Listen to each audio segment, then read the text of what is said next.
Hello YouTube and Star Wars Galaxy Hero fans, this is HK58 and today I'm going to do a video on the power of choice in factions for Star Wars Galaxy Heroes. I was inspired by this video from another YouTuber for playing Magic the Gathering, Saffron Olive from the MTG Goldfish channel. I will link a description below about what he talked about in his video about the Magic the Gathering side of it. However, the idea I thought of was, why not implement that thought of choice into, factions, maybe getting some ideas for developers and, something like that. And I know they've had a lot of ideas, and I understand the developers have a lot of time on their hands. They don't have a lot of time on their hands just to make a random character one day and then make another random character another day. So like I said, I'm going to leave a description below on that. As well as I will leave three links to in the description below. Oh, I'm doing good. Let me start that over. I'm going to leave a link in the description below for the MTG Goldfish on the thought of the idea and how he talks about, in Magic the Gathering you want to have choices to build your decks around. And Magic's been out for so much longer than Galaxy of Heroes, so they've been able to implement so many cards into the game, whereas Galaxy of Heroes only been around for 2 years about or so, and they've only implemented so many, as well as trying to have the fans have fun with the different game modes.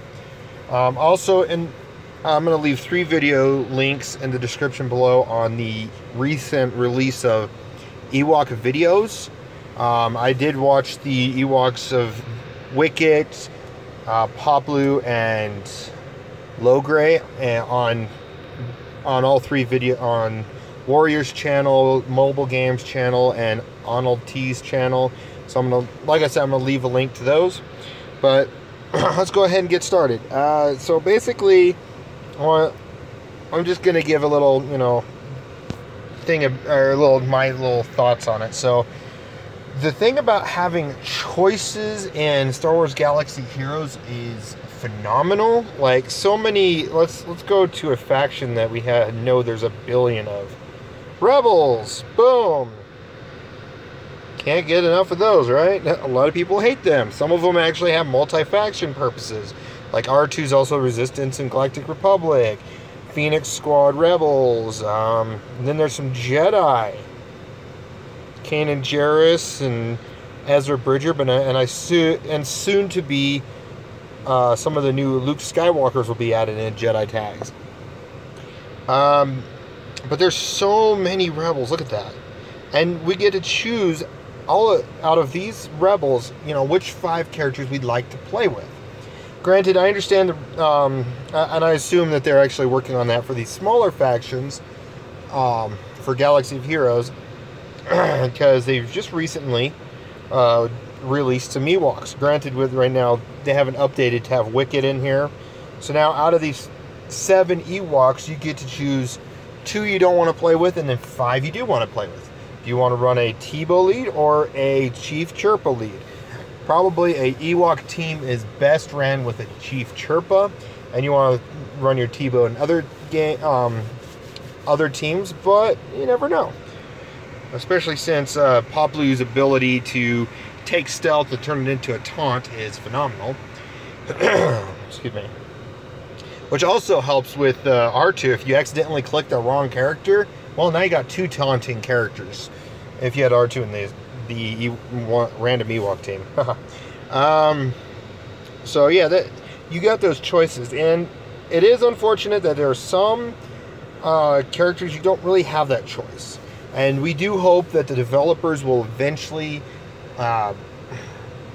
bring out more characters for these smaller factions, so that players, as well as obviously rework them a bit, just so that we can have the option to go, okay, I'm going to play a Geonosian team against your Ewok team. Or I'm going to play this Jawa team against your Tusken team. Or I'm going to play my Geonosian team against your Night Sister team. And that really gives you choices. And yes, right now there's a ton of characters in the game. You can build ton of different teams you can try out, test, see how they go. But for the most part, not all of them have a lot of choices. Like right now, in the Imperial Trooper team, you could sub one way or another. Like you could go General Veers. You definitely want Shore and Stormtrooper and Death Trooper. And then you get a choice between Magma or Snow Trooper. And I probably would say Magma or Snow Trooper over Magma Trooper. However, some people would probably sub out Stormtrooper for Magma Trooper. So it's just their choices. Or if you're using these as a 7-star team for some reason, and you're just and your Shore Trooper is just not there on par, you know, you got your Stormtrooper as a taunter. So there's, like I said, there's choices, and that's one thing I like about this game is there's been great choices, and I'm hoping that developers will implement this thought into other factions, like they just recently did the Ewoks, like I said, and it's great that we have some choices. Granted, it's only two different Ewoks that won't make it in the team, but you could still play around with it. See which one works. Let me see. Sorry, I gotta raise up my brightness. So Jawas. Right now, you only have 5 Jawas. You can't really make a choice. Hopefully they add 2 to 3 more Jawas in the game. I'm sure there are some interesting named Jawas between Episode 1, the backgrounds of Episode 2, Episode 4. Even some of them, there was a few Jawas in Jabba's palace. You know, and hey, they could link two characters, one for Ewoks, one for Jawa, characters from the Star Wars The Old Republic video game. And you got Blizz for Jawas and Treek for Ewoks. There's an Ewok in the Old Republic game, so they can always add those two in, and it would just harken back to that era, saying, okay, this era's been out, here's another Ewok, here's another Jawa. You got the Ewok that's running around with a bowcaster. How cool is that? And then you got a Jawa that, I forget which, I think he starts on with a blaster pistol in the game. I think you get equip him with a blaster pistol. So you get an Ewok or a Jawa with a blaster pistol instead of these weird guns that the Dacha, Chief Nibbit, and Jawa use. So, you know, there's 2 more that eventually I can see being added into the game. They're companions for the Jawa is the companion for the Bounty Hunter class, as well as down the line, eventually you can get them for any class. And Treek is for any class. So I can easily see those 2 making it into this game. So yeah, like I said, choices, it's always fun to have choices. Healers, I wish they would actually add more of, but they don't have really healers as dominant compared to support, attack, and tank. Like I said, I wish they would add more, so one of my ideas could be added into the game where they already have a trail for each ranking class, but well, we don't have that choice right now. But let's see, what's some other ones? Well, Tusken for one. Tusken's like the worst of choices, unfortunately. And I'm sure, I do hope that they do this with one of my video suggestions of a Tatooine Factions pass, where they rework Luke Skywalker, Tuskens, and Jawas all in 1 month, and then they would give you 3 to 4 more Tuskens and like 2 more Jawas. That would be an epic month. That would be a crazy month. You get 2 characters a week. You know, that would be kind of nice.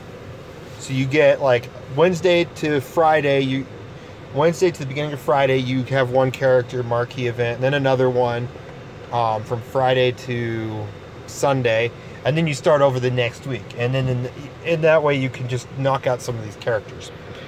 But like I said, it's nice to have these choices. Like Sith, ever since they added 3 new ones, it used to be 6 in the game. Then when Darth Nihilus, Sith Trooper, and Sith Assassin came in, oh, the choices went crazy.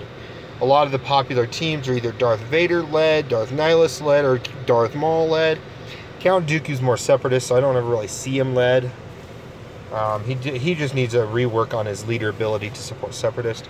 But outside of that, yeah, these Sith are, you know, they're awesome. They're awesome.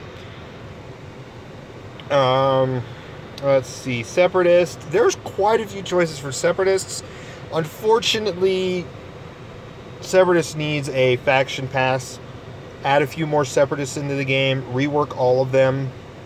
Maybe even make Sun Fac another auto taunter. The Magna Guard, not the Royal Guard, but the Royal Guard too. The Magna Guard could easily be a auto taunter for a rework with Grievous if you have Grievous or Dooku out. But you know, Separatists, you still have a good lineup of characters you could use between droids and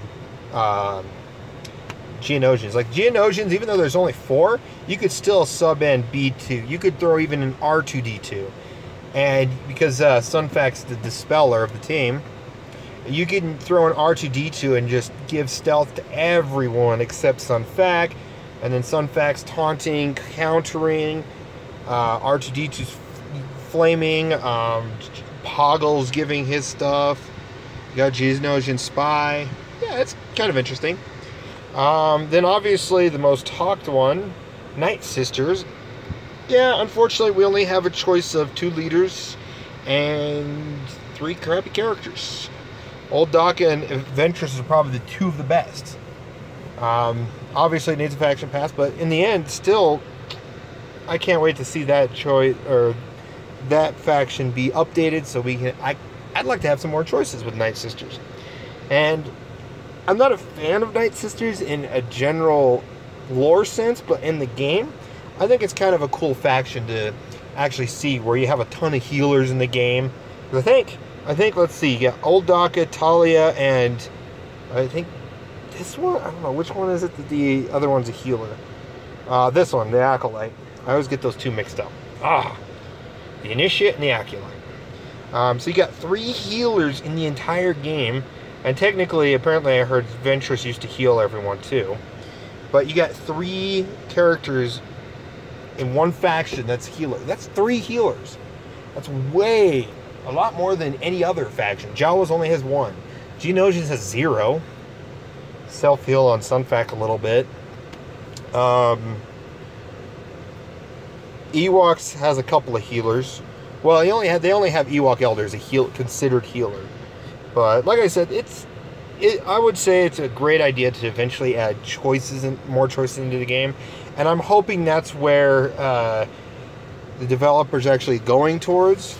And honestly, and this is my kind of personal opinion, even though I would really love to see Mandalorians in the game, I do hope that they actually rework and add some more characters to these other factions before they add some new factions. That way we have some more choices in those factions to maybe even unlock other factions with. Like, I can easily see droids being the team that you need to unlock, say, one of those legendary events like Thrawn, but for Mother Talzin. Because Mother Talzin was overwhelmed with, yes, they were Separatists, but they were droids. General Grievous, B1 battle droids, super battle droids, those tanks and stuff. The commando droids. So yeah, those were the droids that overran these Night Sisters. So I see that would be a great, here's droids, go at them. And I would be able, to be honest, I would be able to 7-star Mother Talzin, because I would be in that situation.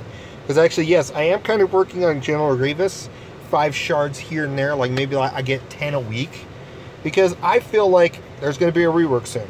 So, but you know, that's my thoughts on that, on choices. It's great to have these choices so we have more options to work with.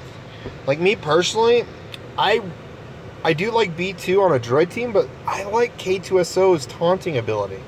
So he's constantly taunting. R2 throws the taunt on him, but he just doesn't dispel, and then I don't have a really good dispeller. And that's why I don't run it. That's why I do run B2 over K2. And there's so many choices, so many kind of thing. And honestly, if there was another droid on the droid team that would speed up other droids, that could take the place of, like, say R2-D2 had a way of speeding up, for example, Or does he? I don't think he does. No, he doesn't.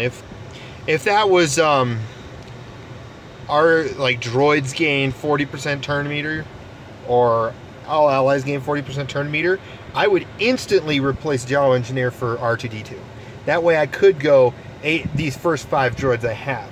Because then you got the auto taunter, then you got the B2 that's dispelling. K2SO is constantly throwing up the taunt. And his taunt is really unique. I actually like it. Some people probably don't like him. I personally like him. But that's my thought. And see, that's why I do like the option of choice in this game. As we each have our own little like and dislike. And I personally would like to, like, I'm working on mods to see if I can push my droids' speed high enough to where I can actually make them arena viable as these first 5. Instead of just 4 of them. Excuse me. Because once under an HK lead, oh yeah, it's awesome. It's awesome. Whoops. Where you're going to be getting 50% turn meter all the time, almost. Like I got R2-D2 is my fastest character by far, 231. Just because of this mod here, 20 speed. This mod here, which I need to change to a crit speed, crit chance, 30 speed, 11 speed, 8 speed, 5 speed, and I'm sure I can get better speed in the future. 20, 40, 60, 80, 100, plus the arrow for 30, 130. Woo, that's a lot.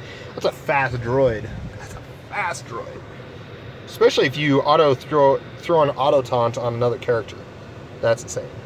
Of course, AI likes to throw R2-D2's auto evasive taunt, or fake taunt, or whatever you want to call it, on himself.